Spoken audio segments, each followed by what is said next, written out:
Tripura and Meghalaya. And we would like to thank the Election Commission for announcing it. Better late than never. We were expecting it to be announced earlier, but without any further delay, they have announced, so we would like to thank them.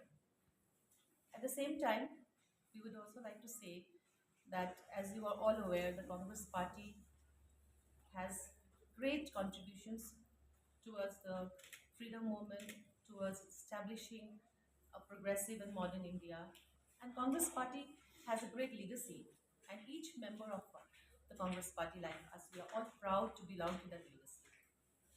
And Congress Party has always nurtured young leadership in all parts of the country, in our very, very varied country.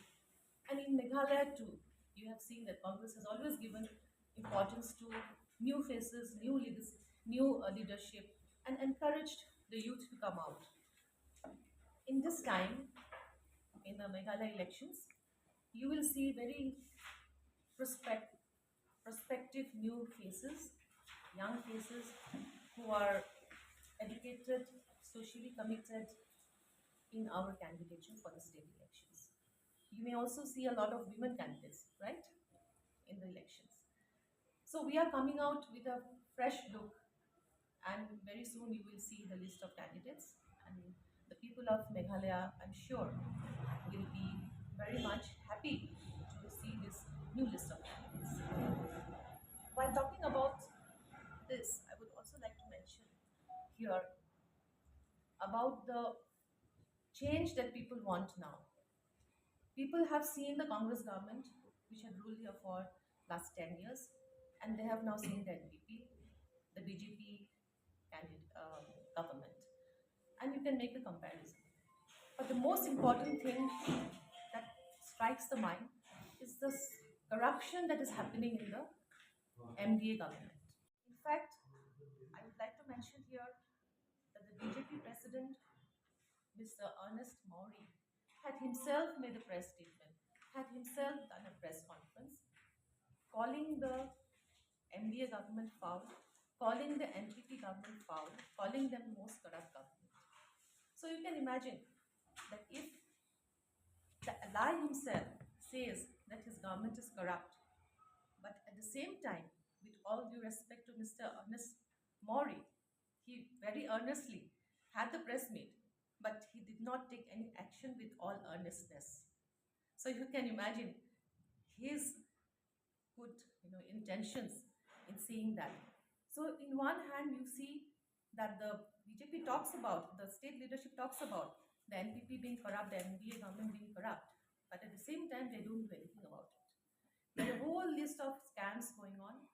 We will divulge each and everything in the days to come, and people are aware, and we also appeal to the people to see, be conscious, be alert of what is happening, and compare our previous Congress government and this government and take a call. Today, I would not like to touch upon more than this at this point, because you will be seeing us in more press conferences, and I would like to hand over the next phase of comments from my colleague, Mathew and Klun. Thank you. While Bobita did an introduction on a few topics, what we need to emphasize is the average age of Meghalaya is 35 years, and 74% of the population is in that age bracket. So the Congress Party realized the need, on a positive note, that we need young policymakers who will understand the pulse of the people of Meghalaya, the young generation of Meghalaya, will adapt to the new requirements into the changing circumstances of the world, and the local and the regional political as well as personal aspirations of the people here. Corruption is an ongoing issue. I would like to bring out one particular aspect, which we will be focusing on, is the pride of the Meghalaya, the pride of the people of Meghalaya, the pride of the life of the people, the scheduled tribe and the scheduled caste, and all of the people, which the Congress has always constitutionally provisioned from the early beginning till the time we were in power in the center. Now, I would like to recall one incident on the minority issues which we are facing, especially when we are in a state where there is a minority which is a majority in the state. I would like to recall the incident of Father Stan Swami. uh, a person with who worked with the tribal community for their welfare, and the recent evidences which is coming across is showing that evidences were planted in this computer to kind of get him targeted. Do we want the minorities to be targeted like that? Do we want an NDA which partners with such parties who does not respect the minorities? We have our rights. We have our self-respect. We are equal participants in this country as anyone else. That is the fact in which Congress is going to fight this battle for the pride of Meghalaya, for the pride of the people and the self-respect of the people of Meghalaya. And you will be hearing a lot from this, from our side in the coming days. We'll be meeting the press on every alternative days on each particular issues, and that's where we stand on this particular matter. And we welcome you all, and we request your participation to help our message reach to the people of Meghalaya, to all your media modes and your friends network and other things like that. You see in Assam as well, you see the BJP always piggy rides on a regional party, and then they swallow up the regional party. The same thing happened with AGP. They had no candidates in Assam, but they rode on the back of the AGP, and then they tried to make inroads into the political scene of the state of Assam. Similarly, they're doing. When you come from Guwahati, you see so many posters of the BJP, as if it's a BJP state. This is not a BJP state. They have only two MLAs. But MPP will soon be swallowed by the BJP. That is the message I think they are giving.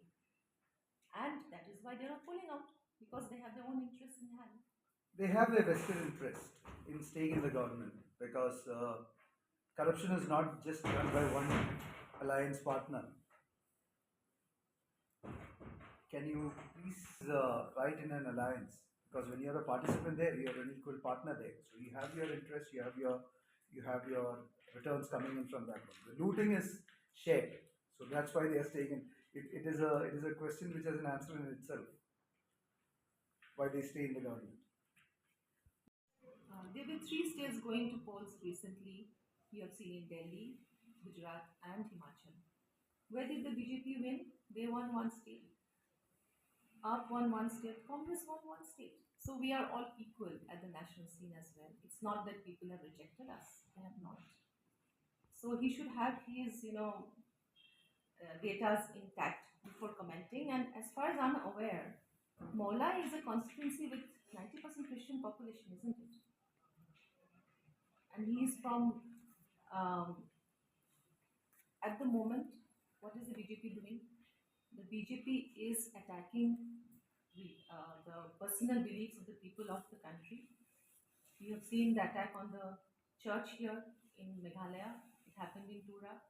Tomorrow, it happened in Tura. Yesterday, today, it may happen in the Khasi Hills. So people have to be aware what BJP stands for and what the Congress stands for. And we have seen Rahulji's Bharat Jodo Yatra. You have seen the message that he's giving everywhere of peace, love, and harmony among people. That is what Congress stands for. But wherever BJP goes, they bring disharmony.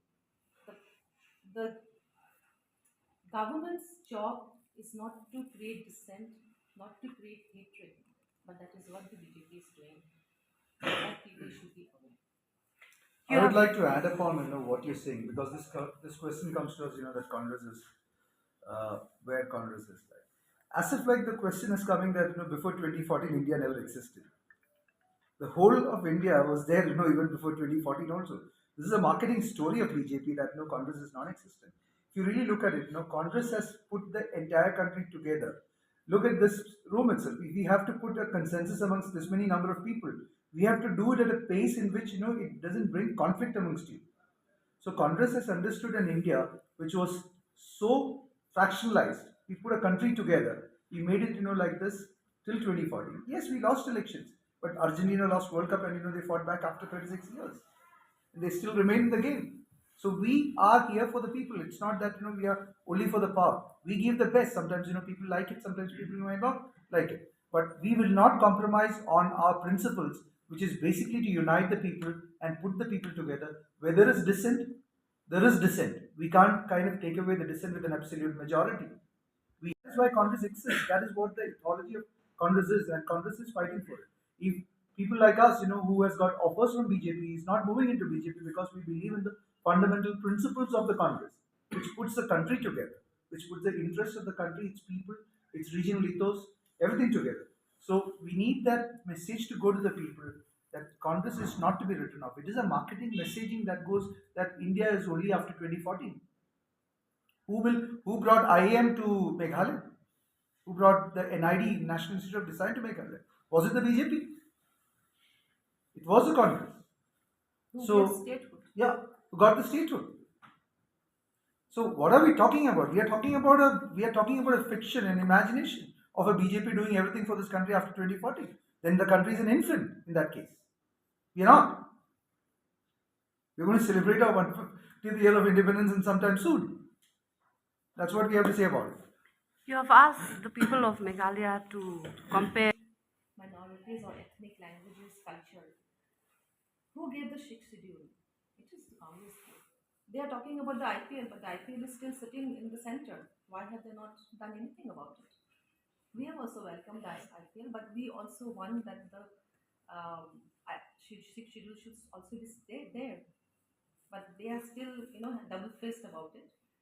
And at the same time, I feel that the Congress party, as Mr. Mathew has said just now, has a history of preserving the culture of the people of not only Meghalaya, the whole Northeast. And nobody can deny that. No matter what they say, they cannot deny that. But BJP, on the other hand, is trying to break that. They are trying to impose a thought, a culture of one India everywhere. Well, aware that we have never tried to swallow any regional party. The Congress never tried to swallow up any regional party. We have given them space to grow. It is very important to have regional party and regional aspirations. The Congress respects that everywhere. You can see the history of the Congress party. So BJP wants only their party to win. They don't want regionalism at all. Assam is a glaring example. So you can know by that. The place where from I come, Maharashtra, is a glaring example of they hitting the alliance. The Shiv Sena is broken down. They break families. So now Meghalaya has got a history of very very fruitful, healthy regional parties, and the national parties already had a couple of instances of forming a government, and we respect the regional parties here. So why? Because your question has a direct answer, because they are threatened by the agencies of Enforcement Directorate, CBI, and all other things. So if they don't fall in line with BJP, then you will have a Enforcement Directorate knocking at your door, a CBI knocking at your door. So do you want that, or do you want something else? You want peace.